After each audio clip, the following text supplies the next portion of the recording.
Hello viewers, law of contract के study में आज ये मेरा दूसरा वीडियो है। आगे कल तक की पढ़ाई जो हुई थी उसके आगे हम चलते हैं। अब आप आएंगे चैप्टर 1 में। इसमें है of the communication, acceptance and revocation of proposal. पहले हम लोग पढ़ चुके हैं प्रपोजल्स के बारे में। अब हम पढ़ेंगे कैसे कम्युनिकेशन होता है प्रपोजल का, कैसे वो एक्सेप्ट होता है और कैसे उसका रिवोकेशन होता है। तो इसके लिए सेक्शन 3 देखना होगा। उसमें लिखा हुआ है communication, acceptance and revocation of proposals. अब इसमें ध्यान दीजिएगा कि इसमें लिखा है प्रपोजल्स, तो प्रपोजल्स के कम्युनिकेशन, एक्सेप्टेंस एंड रिवोकेशन की बात हो रही है। ज़्यादातर लोग गलती कर रहे हैं, कॉन्ट्रैक्ट करते। कॉन्ट्रैक्ट का नहीं है यहाँ बात, यहाँ प्रपोजल का ही बात है। The communication of proposals, the acceptance of proposals and the revocation of proposals and acceptance respectively are deemed to be made by any act or omission of the party proposing, accepting or revoking, by which he intend to communicate such proposal, acceptance or revocation, or which has the effect of communicating it. इसका ये मतलब होता है कि जो भी proposal है उसका कम्युनिकेशन एक पार्टी से दूसरे पार्टी के बीच होना चाहिए।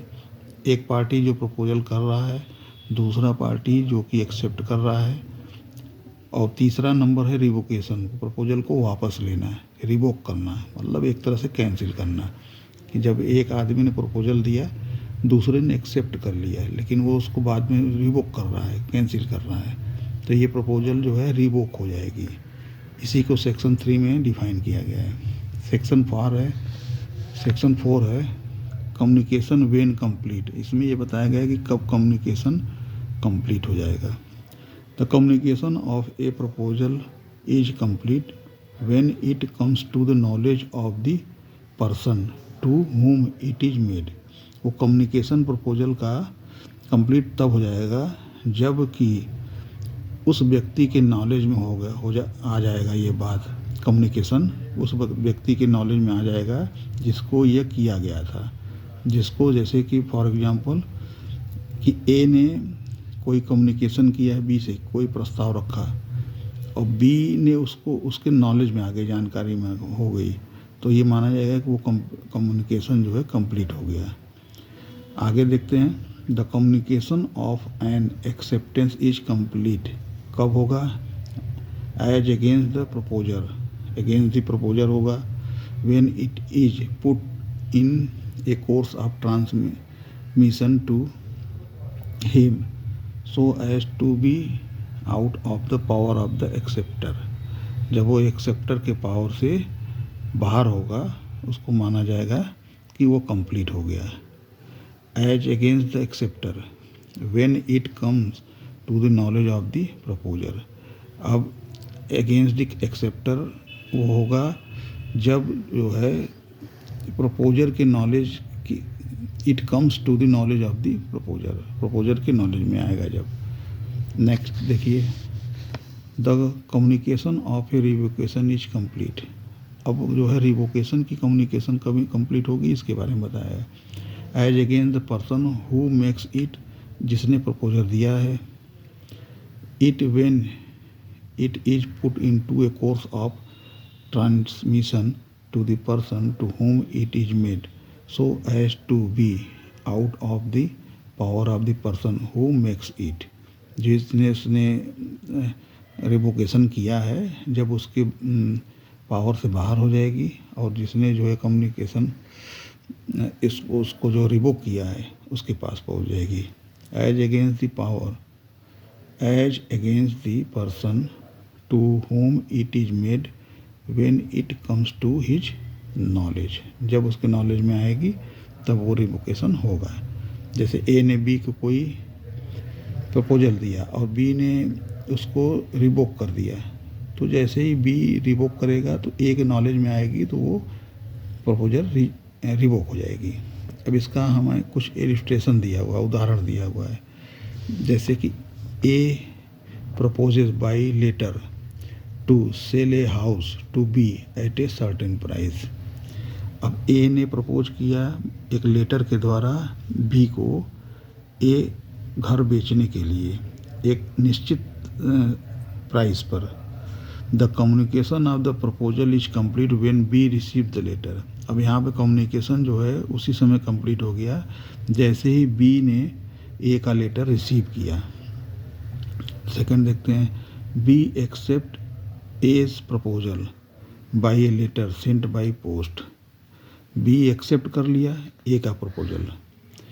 अब जो है उसने एक्सेप्ट कैसे किया, by a letter sent by post, उसने पोस्ट के द्वारा एक लेटर दिया।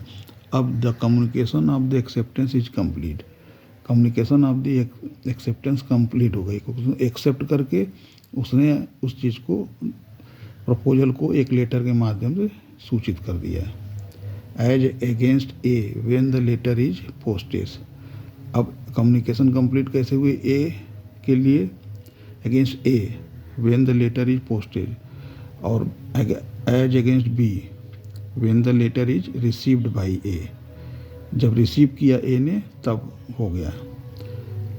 तीसरे सी पे देखिए, A revokes his proposal by telegram. Telegram के माध्यम से ए ने रिवोक्स किया अपने प्रपोजल को। The revocation is complete as against A when the telegram is dispatched. जैसे ही टेलीग्राम डिस्पैच्ड हुआ वो रिवोकेशन अगेंस्ट ए कंप्लीट हो गया।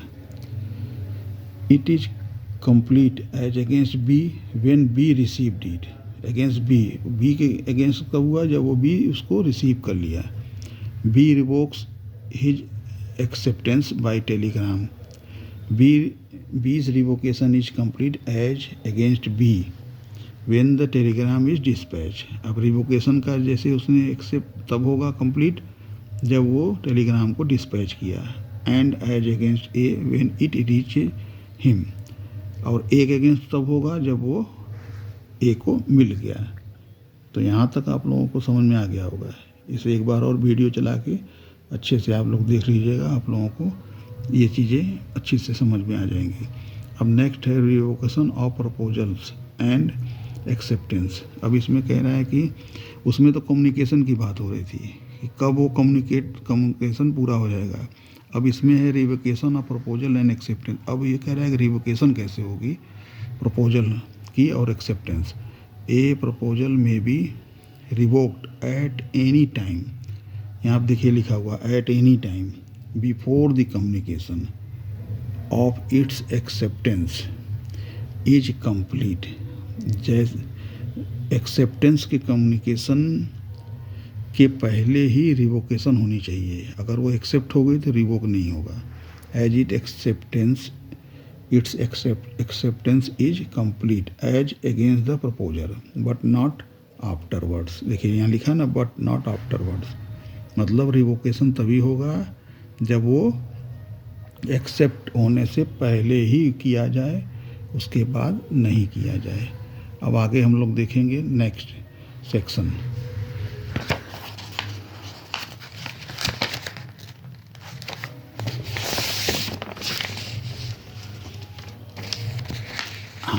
अब नेक्स्ट देखते हैं, an acceptance may be revoked at any time before the communication of the acceptance is complete as against the acceptor but not afterward. वही सेम चीज़ यहाँ पर भी है।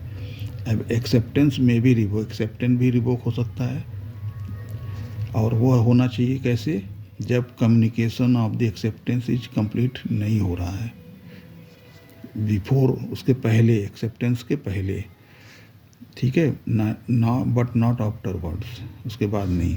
अब इसको एग्जाम्पल समझते हैं, illustration. A proposes by a letter sent by post to sell his house to B. उसने एक लेटर के द्वारा जो है बी के हाउस खरीदने के लिए बी को एक प्रपोजल दिया। B accept the proposal by a letter sent by post. B accept कर लिया और उसको एक लेटर पोस्ट किया, उसके माध्यम से उसने एक्सेप्ट कर लिया। A may revoke his proposal at any time before or at the moment when B post his letter. A उस प्रपोजल को his proposal at any time before, वो रिवोक कर सकता है at any time before or at the moment when B post his letter of acceptance but not afterwards. जैसे ही B जो है उसको पोस्ट करता है उससे पहले ही उसको रिवोक कर देना है। बी में रिवोक हिज एक्सेप्टेंस। अब बी यहाँ पे कह रहा है कि अपने एक्सेप्टेंस को रिवोक कर सकता है at any time before or at the moment when the letter communicating it reaches A but not afterward. अब वो अपने एक्सेप्टेंस को रिवोक कर सकता है तब वो कि जब तक उसको कम्युनिकेटिंग का लेटर या किसी भी माध्यम से जैसे भी हो ए को नहीं मिल जाता है, उससे पहले, उसके बाद नहीं। ठीक है, नेक्स्ट सेक्शन 6 देखेंगे अब हम लोग। Revocation how made. अब ये कह रहा है कि रिवोकेशन किस तरह से किया जाएगा। ए प्रपोजल इज रिवोक्ड, पहला है number, by the communication of notice of revocation by the proposer to the other party. Notice देने के बाद दूसरे पार्टी को कम्युनिकेट करने के बाद वो रिवोक हो सकता है। दूसरा है by the lapse of the time prescribed in such proposal for its acceptance. जो समय निर्धारित किया गया उसको एक्सेप्ट करने के लिए, यदि वह समय बीत जाता है तो वो रिवोक माना जाएगा। और if no time is so prescribe, और यदि कोई समय प्रिस्क्राइब नहीं है, by the lapse of a reasonable time, एक उचित समय में, जहाँ पर समय निर्धारित नहीं है वहाँ एक उचित समय के बाद वो रिवोक हो जाएगा। ऐसा नहीं कि ए ने कोई प्रपोजल बी को दिया कि हम आपका घर 10,000 रुपये में ख़रीद लेंगे, अब बी उसको 1 साल तक कोई जवाब नहीं देता है तो इसका मतलब वो रिवोक्ड माना जाएगा। यदि उसमें ये लिखा है कि हम 2 साल तक आपका वेट करेंगे, 2 साल तक, तो तब रिवोक नहीं होगा, तब वो 2 साल के बाद रिवोक होगा। जहाँ समय नहीं दिया रहा, समय नहीं प्रिस्क्राइब्ड है, वहाँ एक रीजनेबल टाइम, और रीजनेबल टाइम हर चीज़ को अलग अलग तथ्यों के हिसाब से होता है। Without communicating of the acceptance. तीसरा है by the failure of the acceptor to fulfil a condition precedent to acceptance or. जब कोई फेलियर होता है एक्सेप्टर के द्वारा, कोई कंडीशन दिया है उसमें और वो कंडीशन फुलफिल नहीं करते हैं, तब भी वो रिवोक माना जाएगा। चौथा है by the death of insanity of the proposer. उसके डेथ पर भी, या इंसैनिटी, या फिर वो जो इंसैन है, तब भी माना जाएगा प्रपोजल रिवोक हो गया। If the fact of his death or insanity comes to the knowledge of the acceptor before acceptance, before acceptance उसके नॉलेज में अगर आ जाता है एक्सेप्टर के, तो भी वो रिवोक माना जाएगा कि वो उसकी डेथ हो गई है या वो इंसान है। 7 नंबर पे देखते हैं, एक्सेप्टेंस मस्ट बी एब्सोल्यूट। अब इसमें सेक्शन में बोलता है कि एक्सेप्टेंस जो भी होगा वो एब्सोल्यूट होना चाहिए, कंप्लीट होना चाहिए, पूरी तरीके से। In order to convert a proposal into a promise the acceptance must be absolute and unqualified. वो एब्सोल्यूट होना चाहिए और अनक्वालिफाइड होना चाहिए। दूसरा, be expressed in some usual and reasonable manner unless the proposal prescribes the manner in which it is to be accepted। एक reasonable manner से होना चाहिए जब तक कि उसको कोई मैनर प्रिस्क्राइब न किया गया एक्सेप्ट करने का। If the proposal prescribed manner, यदि कोई मैनर, कोई तरीका प्रपोजल में प्रिस्क्राइब्ड है, in which it is to be accepted, कि कैसे ये एक्सेप्ट किया जाएगा, and acceptance is not made in such manner, यदि एक्सेप्टेंस उस तरीके से नहीं किया जाता है। The proposer may within a reasonable time after the acceptance is communicated to him insist that his proposal shall be accepted in the prescribed manner and not otherwise, but if he fails to do so he accept the acceptance। यहाँ तक clear हो गया।